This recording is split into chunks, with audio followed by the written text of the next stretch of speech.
O Brasil perde ontem para a Noruega. Não foi mais uma final de Copa. Não foi um desastre contra uma Itália que foi campeão do mundo. Estamos falando de um país de 4 milhões e meio, 5 milhões de habitantes.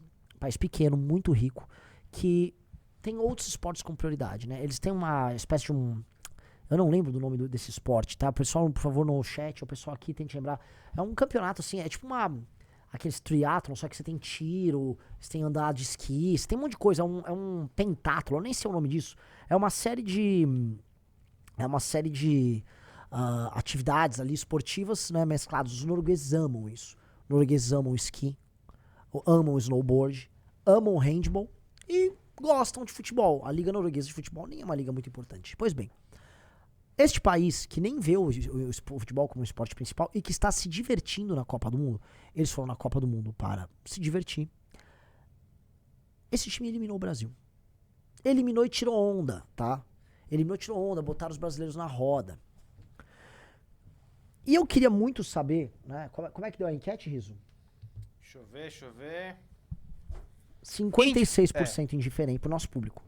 56% indiferente, vou botar 10% feliz. Ou seja, 66% das pessoas não estão nem um pouco chateadas com a derrota dos brasileiros. Aí vem 27% triste e 7% muito triste. Eu acho que, dado que o público nosso, o público que tá live é um público muito especial, isso claramente não recorda a população brasileira, mas dá o tom um pouco de um clima novo no ar. Que é o clima que eu acho que vocês já deveriam ter há muito tempo sobre a seleção brasileira e sobre os elementos culturais mainstreams do Brasil. A de que essa seleção ela representa uma arte decadente no Brasil. De que o Brasil no futebol só vive de história. E há muito tempo só vive de história. O Brasil que não é capaz, né? Que tem uma das torcidas que eu vi um inglês falando sobre isso, mais arrogantes que tem. Ela vai pra Copa, aqui é penta, cala a boca, aqui é penta. Beleza, legal. Uma parte disso, se você for fazer como pra sacanear e brincar, se torna um elemento lúdico. Mas não é um elemento lúdico. Virou um triunfalismo de um passado que ninguém mais tem nada a ver. A última vez que o Brasil foi campeão foi em 2002. Foi 24 anos atrás. Ela ganhou 2002 e ganhou 94. Já tinha passado um outro período de sem ganhar título de 24 anos. E o período em que o Brasil realmente foi o melhor país do mundo no futebol foi um período que vai de 58 até 70. 74 já não era mais. A Europa já tinha dado um pau. Joga lá, chega a ter um respiro com a geração Zico, mas não ganha título. E volta a ganhar título com uma geração muito especial, que foi a geração Bebeto, Romário, Ronaldo. Duas gerações ali que foram muito geração Dunga, vamos colocar aí. E dali em diante não ganhou mais nada. E a real é que tende a não ganhar mais nada. Mas que fica viajando por aí pelo mundo, dizendo, não, aqui é penta, tem que respeitar, tem que respeitar. Tanto que um dos gritos do torcedor brasileiro típico é, tem que respeitar. Quando você precisa falar pra outra pessoa que outra pessoa tem que te respeitar, quer dizer que outra pessoa não te respeita. E a coisa começa assim. O Brasil é visto como um cachorro sem dentes. Palavras do Orlando Lima, muito sóbrias. O Brasil é um cachorro sem dentes. Ele acha que é muito brabo, mas ele não morde ninguém. E os gringos perceberam isso. Os gringos perceberam que os jogadores brasileiros são fragilizados, porque parece que eles carregam uma herança muito pesada de um passado glorioso que não tem nada a ver com eles. E aí eles ficam permanentemente sob pressão porque o time brasileiro só pode vencer a Copa. A única coisa que ele pode fazer é vencer a Copa. E o torcedor só espera vencer a Copa porque é uma seleção pentacampeã e não sei o quê. E aí as pessoas precisam acordar para um problema. Eu vou usar essa analogia do futebol para trabalhar com todo o resto. O Brasil não é! Não é! E todo mundo sabe, uma das maiores nações no futebol há muito tempo. O lugar que fabrica os melhores jogadores do mundo chama França. O time que pratica futebol bonito chama-se França. O melhor jogador do mundo nos últimos, vamos botar aí, 50 anos é o Messi. Outro muito grande foi o CR7. Nenhum deles é brasileiro. O Brasil não é o maior formador de jogadores. O Brasil não joga um futebol encantador para os olhos. Não é. Só que chega a Copa do Mundo, a gente tem que entrar naquele surto de ficar se auto-enganando, ficar mentindo pra esse papo. Não, aqui é Brasil, tem que respeitar, é penta. Quem foi penta? O Pelé ganhou 3 títulos, a geração do Ronaldo, do Romário, né, venceu ali 2 e foi pra uma final. Temos que respeitar eles, mas eles estão velhos, eles não jogam bola mais. Romário é senador, Pelé morreu. Os jogadores atuais sequer mantêm uma certa tradição. E eu vou dar um exemplo. Quem dos jogadores dessa seleção que gosta de falar, aqui é penta, tem que respeitar.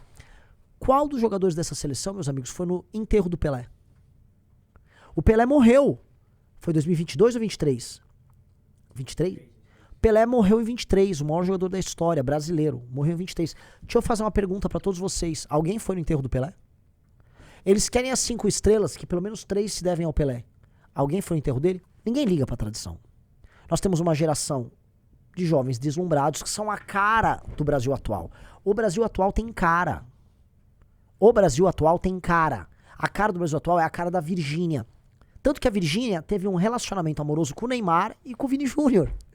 A cara, que é um bando de influencers, são influencers, pessoas que, sei lá, vou falar, essa seleção brasileira tem cara de Erika Hilton, de Daniel Vorcaro, de Nicolas Ferreira, de Wesley Safadão, de Eduardo Paes. Essa seleção brasileira tem cara desse Brasil contemporâneo, de Pablo Marçal, de um Brasil contemporâneo tosco.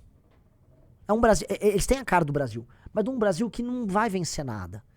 Esse Brasil nos moldes, nós sabemos, é um Brasil de malandro, o Brasil vendedor de bet, o Brasil do influencer vendedor de bet, não ganha e não merece ganhar. E tá aqui a provocação, porque eu gravei vídeo sobre isso, tem gente batendo, você não entende futebol, isso aqui não é um papo sobre futebol. Isso aqui é um papo sobre povo. Se a seleção brasileira conta tanto pro povo brasileiro, então vamos falar sobre o caráter da seleção brasileira e o caráter do povo brasileiro. Tá? Vamos lá. Vamos lá, meus queridos amigos. A seleção brasileira, já que ela conta muito, ela é uma organização tocada pela CBF, que é tocada por membros do judiciário com uma grande influência do Gilmar Mendes, do IDP, a faculdade dele, que hoje é comandada por um presidente que vem da Federação de Roraima. Eu nem sei se existe futebol em Roraima. E se existe é irrelevante. O presidente da CBF é presidente da Federação de Roraima, que nem torce para um time de Roraima, ele torce para São Paulo. Não sei o que, Chaldi é o nome dele. Samir Chaldi. O Samir tá lá por uma nomeação política. O filho do Gilmar Mendes estava comemorando que ele levou o Neymar para a Copa. E todo mundo sabe que o Neymar foi levado para a Copa a pedido dos patrocinadores, que iriam faturar mais com o Neymar indo para a Copa. Ora, a seleção brasileira é uma instituição mafiosa, tal qual outras instituições brasileiras. A CBF é uma instituição peremptoriamente mafiosa. Os jogadores têm a cara deste Brasil muito frágil intelectualmente, deslumbrado com a própria vibe, com as próprias aparições em redes sociais. São homens apaixonados pela visão que o mundo tem sobre eles, muito frágeis emocionalmente, e que não tem conexão com o brasileiro comum.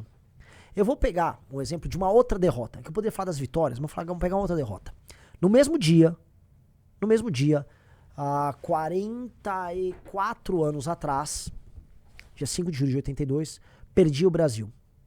Vamos pegar um negócio, Riso? Por favor. Entra no YouTube e bota Voa, Canarinho, Voa.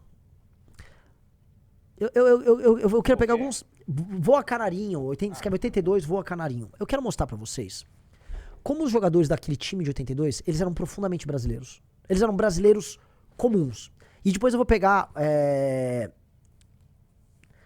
Primeiro eu mostro esse vídeo. Eu quero que vocês entendam, assim, que aquilo eram brasileiros. E aí quando aquele time perdeu, igual esse time perdeu, os brasileiros sentiram que perderam. Hoje, eu não sinto que os brasileiros sentem que perderam. Dói muito menos, por mais que ainda doa pra muita gente. Porque pra muita gente, como se a seleção brasileira participar da Copa é um momento em que nós brasileiros podemos participar com destaque em alguma coisa. E aí essa pessoa se apropria disso, se apega a isso, aí o Brasil perde e fica mal. Aí fica triste porque o Neymar chorou. Eu vejo muita gente que nos acompanha completamente neymarizado. Neymarizado. Nossa, o Neymar... Eu fico deprimido com isso, porque, pô, se você não entendeu que o Neymar é parte do problema, é que você não entendeu mais nada, cara. Todo mundo tem seu bolsonarismo e seu lulismo. No futebol, muita gente nos acompanha. Não, mas o Neymar foi patético nessa história toda. O Neymar foi uma vergonha. Uma vergonha. A história toda, a participação dele nessa Copa, um ex-jogador em atividade, a história foi vergonhosa. Tá? Então, achou lá o vídeo, Riso? Tá aqui na tela, não tá? Não tá. Eu quero que você ache o vídeo que mostra... Peraí, deixa eu só mudar o nosso aqui. Não consigo ver aqui pra te ajudar. Qual que é? Tenta esse segundo.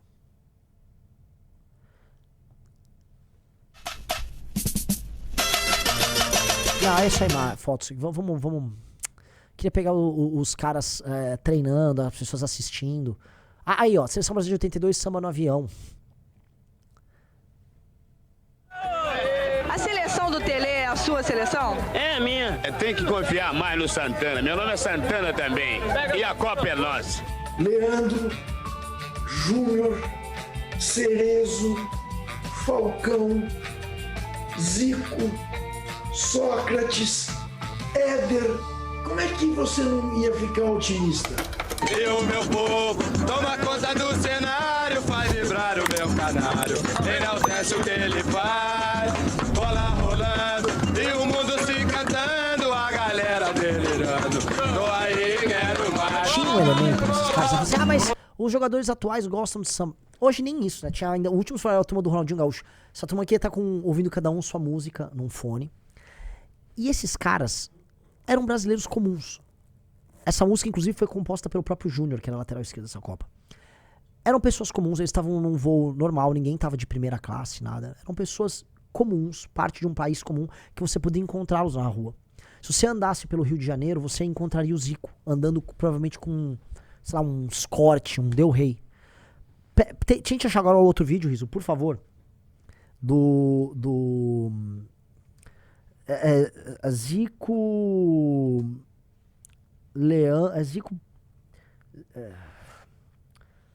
Zico, Corte, Leandro, 82. 86. Essa aí, esse vídeo. Zico tenta convencer. Veja que mundo é esse.